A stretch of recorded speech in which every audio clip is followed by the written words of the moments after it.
curse of the Hound.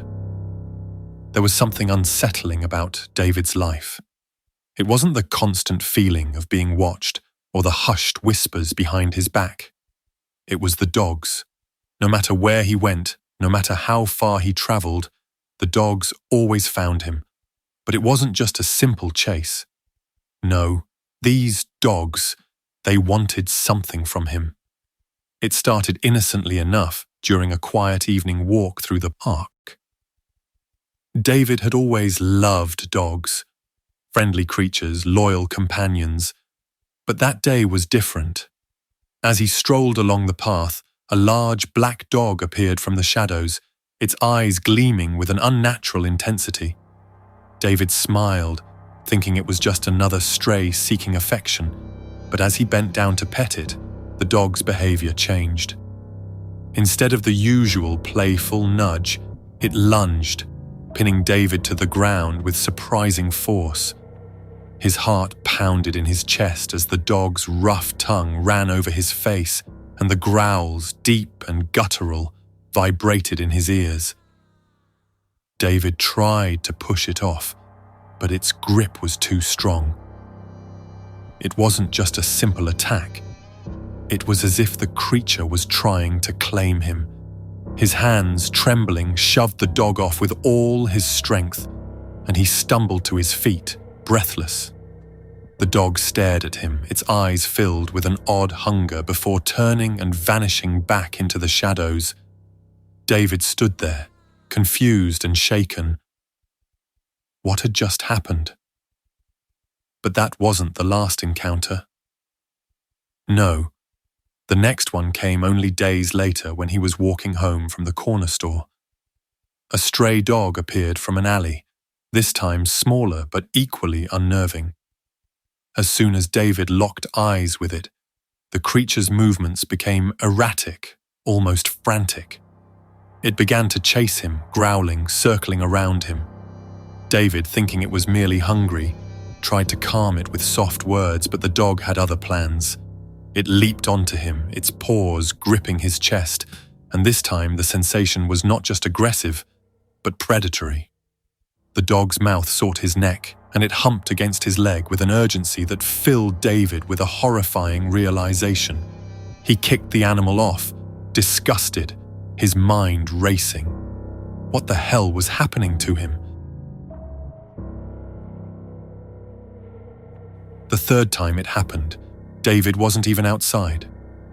He was in his own apartment, curtains drawn, attempting to escape the world outside. It was a warm summer night, and David had just gotten out of the bath with a large white towel wrapped around him. The hot water from the bath had left him feeling sleepy and lethargic without strength. He heard the sound of scratching at his door. He looked through the keyhole, but no one was there. He opened the door, clutching his towel. It was yet another dog. This one was a sleek, large Doberman, its eyes bloodshot and wild.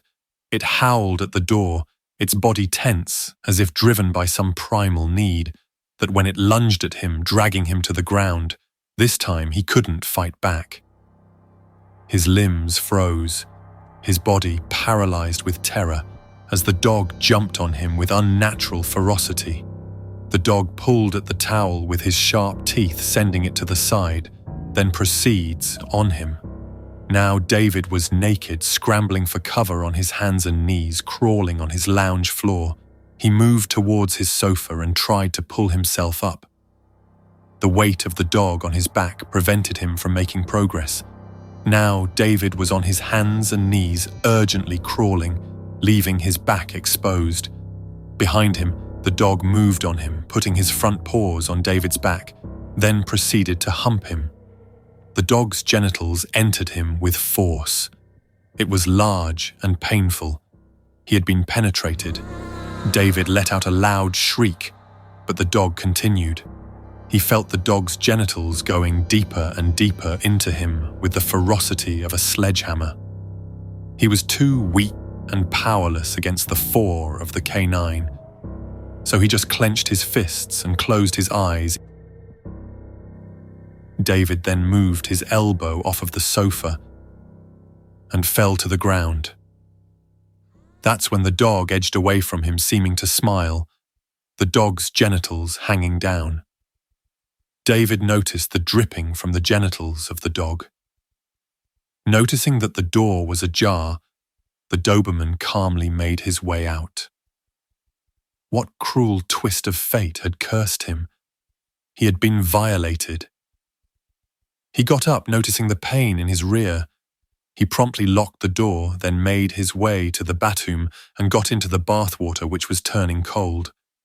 He got in and laid back, washing away his pain. This became his lifelong secret. He couldn't possibly tell anyone that he had been raped by a dog.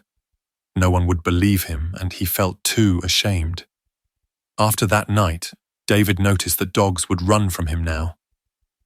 Dogs that encounter him would avoid him, as if they were afraid. Maybe he had been claimed.